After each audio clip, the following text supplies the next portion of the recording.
Hi, everyone. This is Chapter 8 Listening and Responding for Counseling 4000. All right, let's start off with the introduction. Listening well to others is a healing activity. For a caseworker that may not be doing therapy, it is the first and important step in the resolution of the client's problems. So, what is that saying? It's basically saying is that listening is really important in this profession, but overall, it's a great skill to have just in general. All right, so we're going to start off with Dr. Stanley W. Jackson in the American Journal of Psychiatry. So these are two little excerpts that he wrote.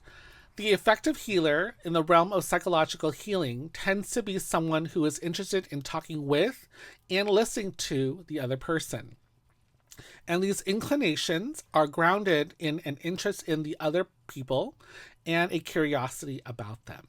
Further, such healers have a capacity for caring about and being concerned about others, particularly about those who are ill, troubled, and distressed.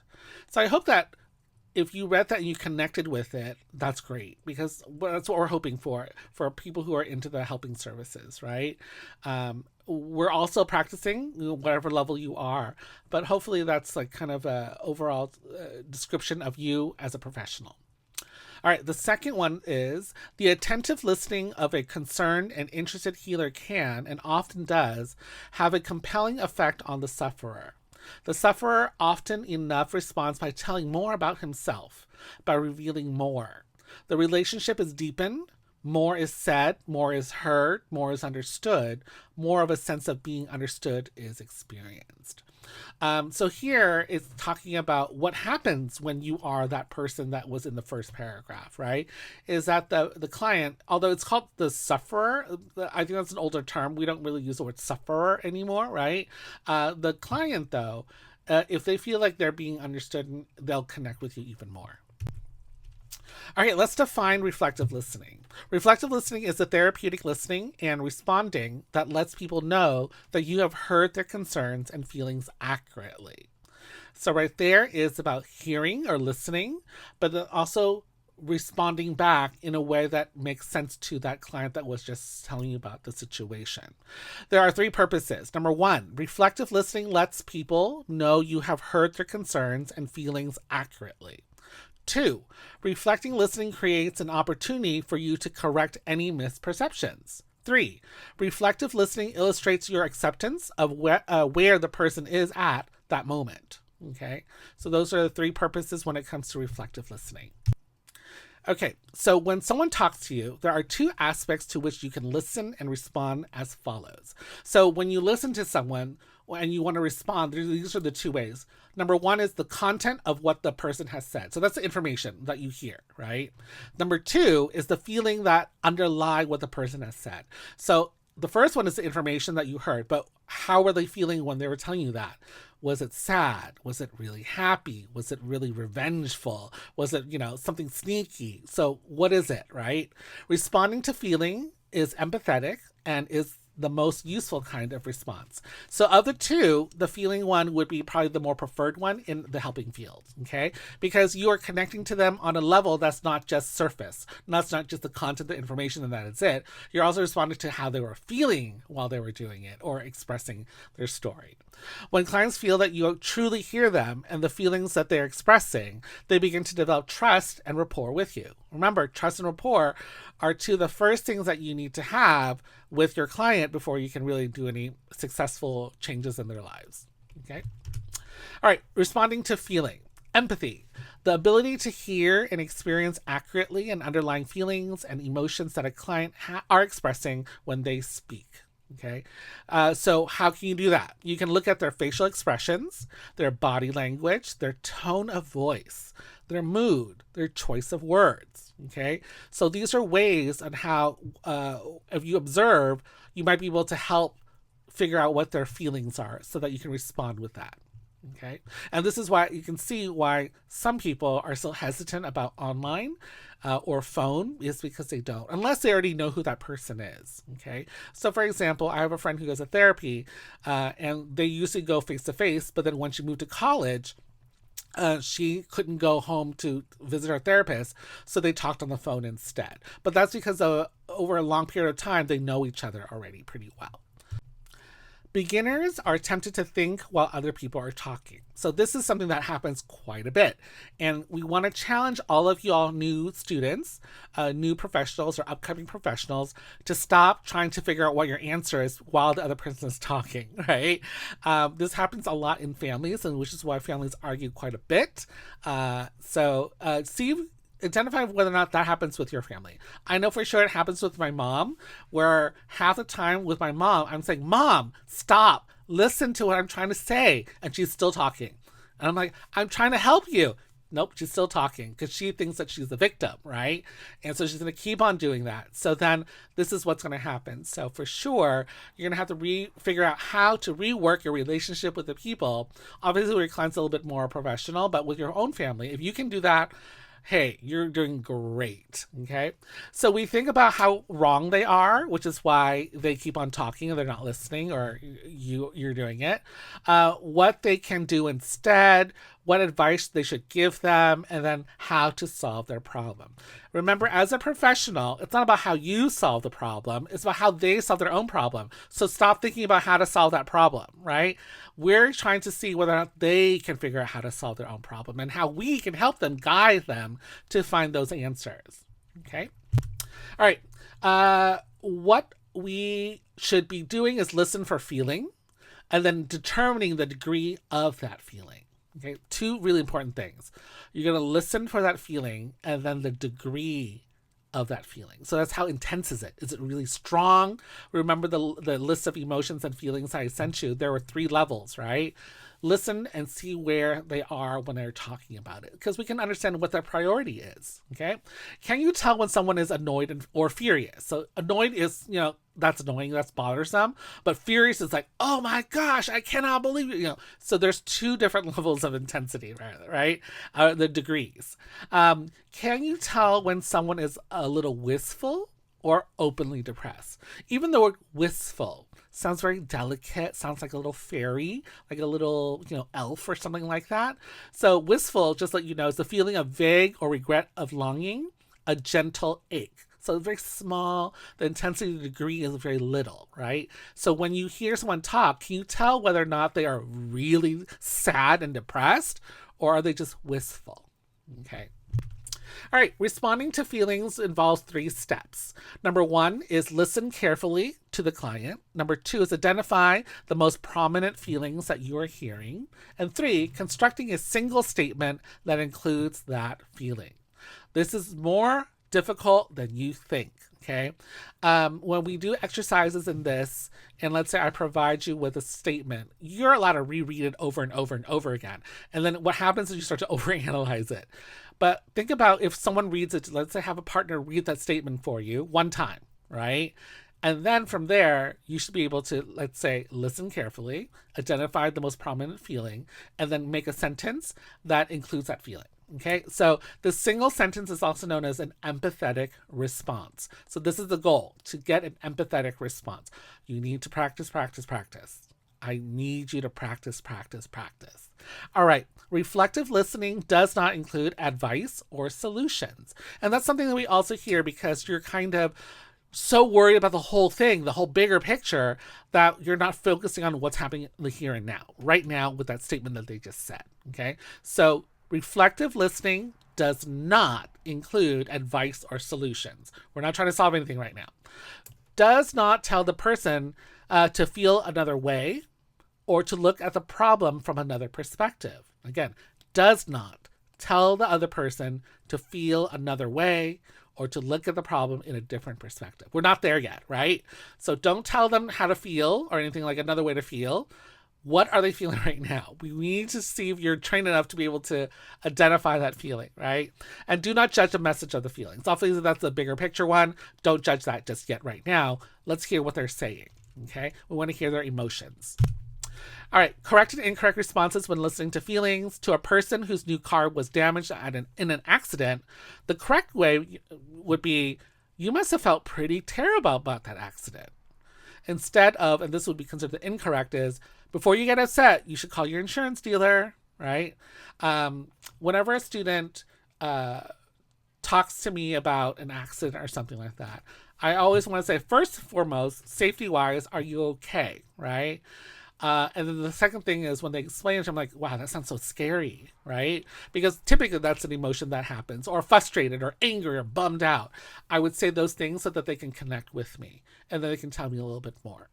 Okay, to a person distressed over not finding a job, a correct way would say, it sounds like you're feeling pretty defeated. Versus incorrect is, I'm sorry you couldn't find work. Maybe you'll have better luck tomorrow. So as you can see, you're kind of pulling back and looking at the bigger picture, ignoring what's really being said at that moment. To a person whose daughter has been removed because of child abuse, the correct one would be, this isn't going to be easy without her.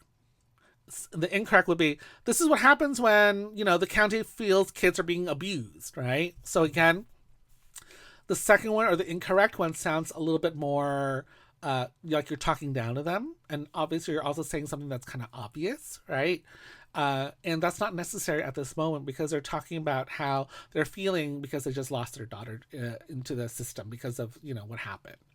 The caseworker can more easily talk to the client about the steps they need to take to get their children back if they first acknowledge how difficult this is for that person. Okay. Acknowledge first the feelings so the person feels supported and heard, and then move to what needs to be done. Okay. Again, talk about the emotions to connect with them, and then we can start talking about how we can help them get their daughter back. All right, the next one. Client sighing as he sits down. I wrecked my car yesterday on my way to work. And the worker goes, it sounds like you feel pretty bad about it. And the client sighing again goes, I do. I guess I should be happy that no one was hurt, but I just got that car. And the worker goes, is it brand new and perfect? How did the new car smell? The client goes, I know. I picked it out and ordered it special.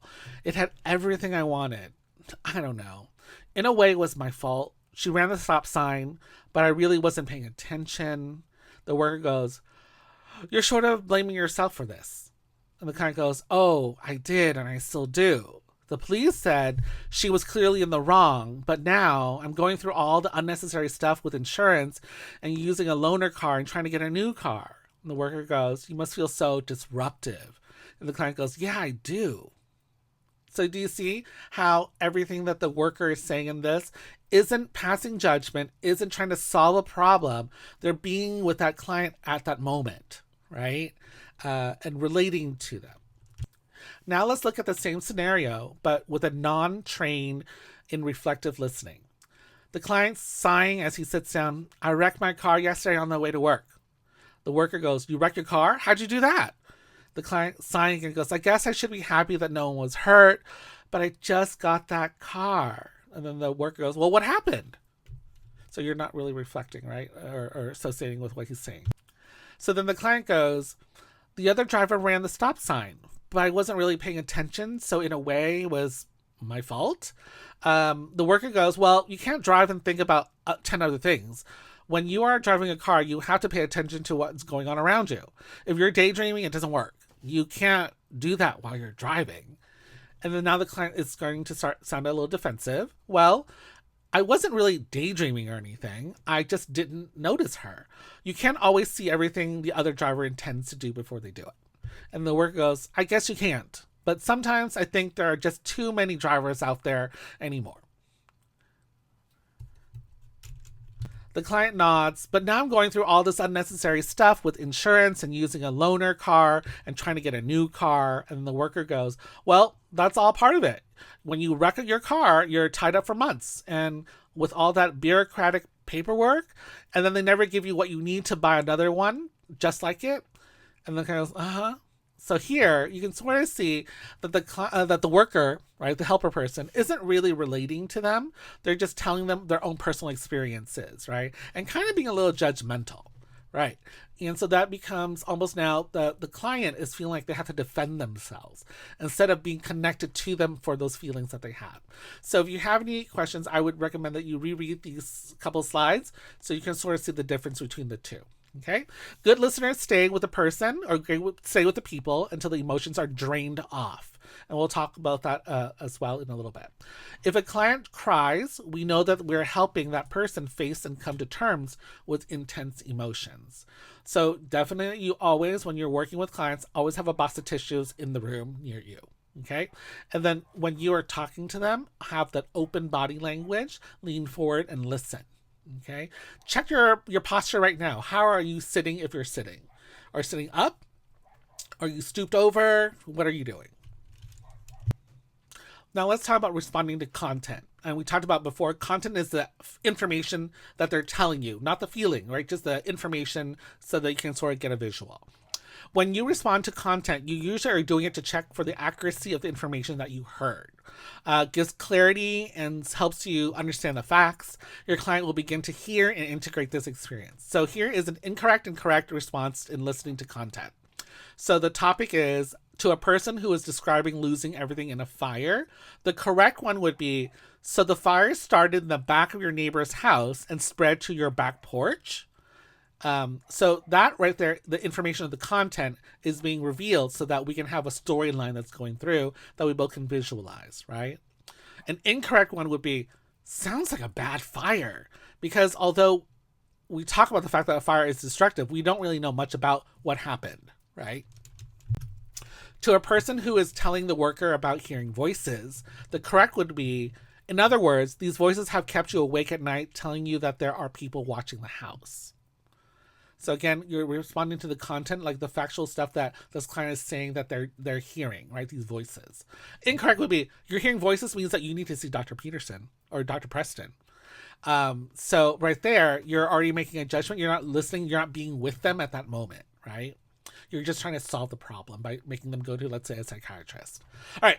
The next example is, to an older person whose health has meant she must move into an assisted facility living facility when she would rather be at home. The correct answer is, your home over on Locust Street was fixed up just the way that you wanted and you had good neighbors. Right? Again, we're being with them. The incorrect would be, moving here does mean that giving up your home and your neighbors.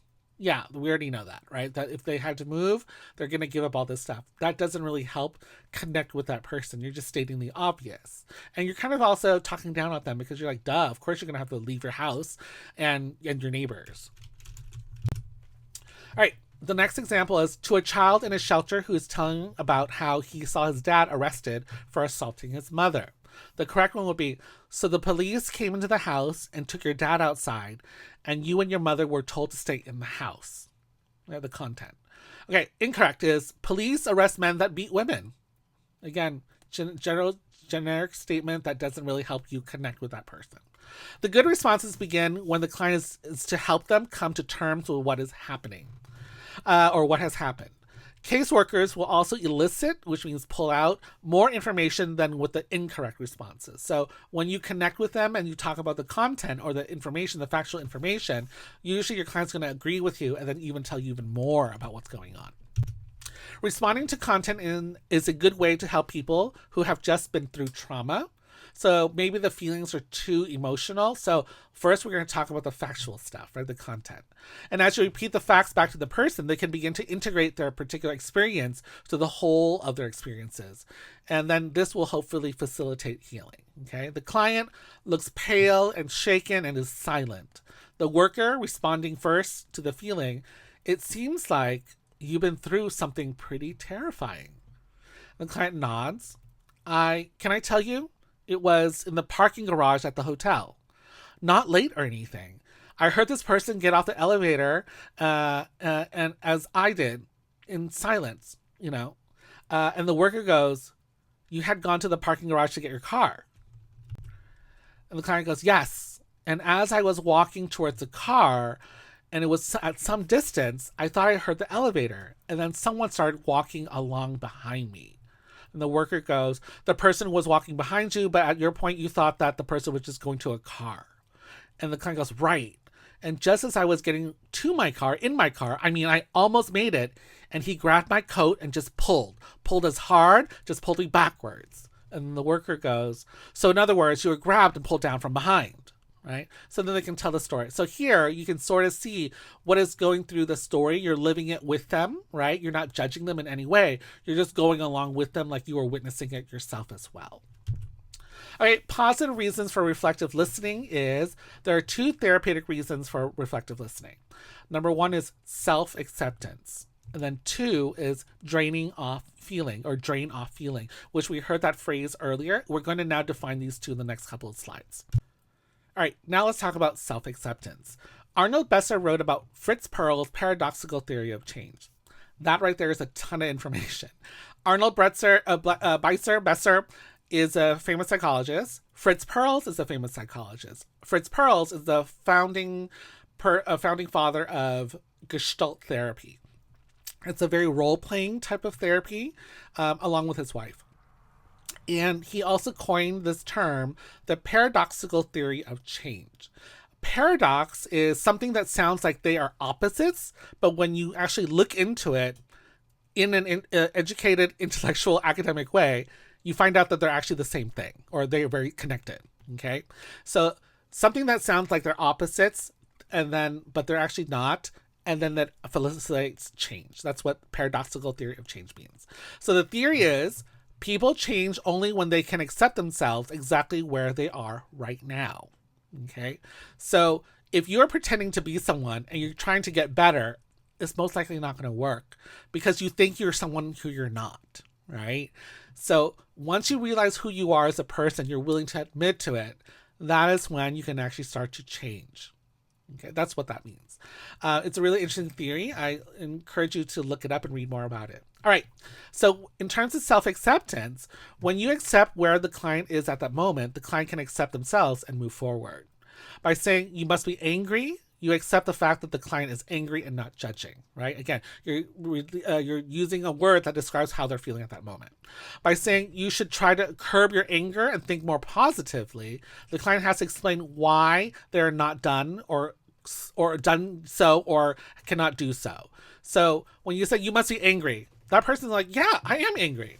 This one says, well, you should curb your anger and think more positively. So now they're like, well, I am trying to curb my anger. I'm trying to release my anger so that I can do better, right? So now they become defensive in that phrase. So some clients will say nothing and decide that you really don't understand what's going on, and they might not even come back to you again, right? So again, reflection of feeling so that they can accept that they're angry at this moment is so important right now at this stage in therapy. Okay, drain of feeling. So just imagine like a pipe, like a drain, and and all the water gushing out, and stuff like that. So here, drain off feeling. So some clients' experience are very traumatic. Reflective listening is required from the caseworker to begin the recovery process. So that means it's requiring you to listen in a reflective way. Again, reflective listening, typically you're going to try and find an emotion that gauges along with what they're saying. So a woman who has been sexually assaulted will come to terms with it sooner and heal more readily if she encounters a good reflective listener soon afterwards, right? So instead of judging her or whatever, saying, oh, maybe you should have been there or whatever, right? Blaming the victim or whatever it is. Instead, you're just with them as they're describing or talking about what's going on. And you're just going, yeah, this is how you are feeling at that moment, right? An older person can prepare for the end of their life and feel comfortable about his past life if he can talk about it with a good reflective listener. So here, as the person's getting older, maybe getting ready to die, let's say, for example, we want to be able to hear him celebrate his life, and then you want to repeat it and let him know, yeah, you had a really good life. It sounds like all the things that you're telling me, right? And not going, it's okay. You lived a really long life. It's, you can die now or whatever. So that's not necessary as connecting with them because you're taking it to another level instead of just being at the level that they are at that moment. Helpers have been criticized for not listening long enough. Yeah, this is not their fault. Okay, we all have a certain amount of time. We often hear doctors say that I only have 15 minutes to see every client, or I'm not going to be able to see all my clients. And which one's more important, is to be able to see all of them or only see 2 out of the 10, So again, it is not a one reason a solution, and that is it, or one solution that's going to resolve everything, because time, is really limited each day, right? Some listen for a little bit more, and then they move on to problem solving for some people. And again, we want to make sure that you take a moment, and maybe compromise. Listen to them, get to them a little bit, connect with them first. Because if you don't, and everything is solution focused, you might not necessarily be as successful because they might fall back into what they were doing beforehand. Maybe. All right, listen reflectively long enough. Do not cut short reflective listening because you are pressed for time. Go over the situation thoroughly once and review it several times. And in case of violence, reviewing the content several times with listening to feelings helps the victim begin to hear the story and come to terms with it. Again, yeah. So there are some people who believe that people who experience trauma by kind of like guided imagery, so like visualizing what happened, allows them to feel a little bit better because they can sort of see what is going on and not necessarily blame themselves, right? Because sometimes things happen, terrible things happen, and that is it. And what can we can't change what happened, but we can change what happens next. Know when to introduce solutions. Do not rush to the solution phase unless the person seems extremely anxious about what will happen. Wait until the emotions have been drained off. So remember, if a person just experienced trauma, their adrenaline is probably really high, which means that they're probably not able to focus on anything because they're still trying to survive at that moment. Here's an example. Your client just lost her home in a fire just hours ago. If you focus on where she will stay tonight instead of acknowledging the loss of her house, she will not be ready to work with you on solutions. Her mind is on multiple losses and her emotions are going from guilt to anger. So she's also going through all these different emotions at the same time, right? So again, let the emotions drain out first, right? So that she's able to then really focus on a couple of things. If the client will be comforted to know where the resources are, tell them about these first, but demonstrate reflective listening at another point in the interview. So a person is just freaking out about where am I going to get food? Where am I going to get food? Where am I going to get food? You want to say, we have places where you definitely will have food, right? We've talked to the resources and they said that they already have something prepared for you. So that way they can reduce some of that anxiety that they have, right? But you still want to talk about what just happened so that they can connect with you as well. Because again, they might be on a specific mind mode. So you want to drain that feelings first. And so they can go, okay, what else do I need to think about besides the food component? If you both are pressed for time, give at least one reflective listening response, such as, I know losing your home has been devastating for you, right? Just say some statements that they can connect with you. You maybe even if they think about it later on instead of that moment. All right. Reflective listening does not mean that you agree. Just because you say you must feel very discouraged does not mean that you think the client should or should not feel discouraged, right? We're just reflecting what they are saying. Okay. We're not saying it's good or bad. Let's just admit to the fact that you see how discouraged they are at that moment. Right. All right. You are simply acknowledging where the person is right now. Again, this is just the first step of counseling. We're not solving everything in one sentence on the first day of counseling or the first day that you meet this as a caseworker. You could also be wrong.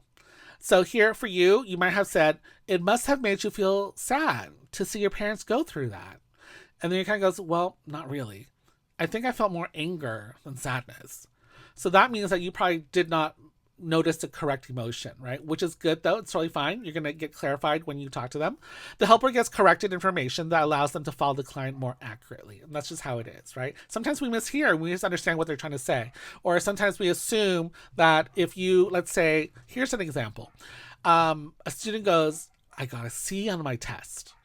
For me, my perspective, a C is average. My goal would be to get an A, right? So I might feel a little bummed out. But for a student who is, let's say, struggling and they have been failing a lot of their classes, a C is amazing, right? So again, you need to see their body context. And then also, when you're talking, you clarify it. You're like, oh, because that actually has happened to me before where a student got a C and I was like, I don't know how you feel right now because they were screaming, but I could not tell they're screaming for happiness or frustration. And I found out were screaming for happiness because they usually fail a lot of their classes because of their, let's say, their disability. And they were so happy that we were able to finally pass this class. So again, that's an example from my own actual life. All right. Mind your body language. Do lean forward or lean towards the client. Look the person in the eyes, but again, do not stare at them all day long. You can look away. Nod like you're listening. That's an encourager. And look interested and enthused. So, look like you want to be there, right? Do not fiddle with things on your desk. One of the things that I cannot have with me when I'm doing therapy with someone is a click pen. I find myself clicking that pen all the time. And it's annoying to me. It's frustrating. It's distracting. Same thing with the lid for a pen. I will remove the lid so that I do not have it in my hand because I'm going to put the lid on and off, on and off, on and off all the time. So you need to now start to recognize what is going to distract you, right?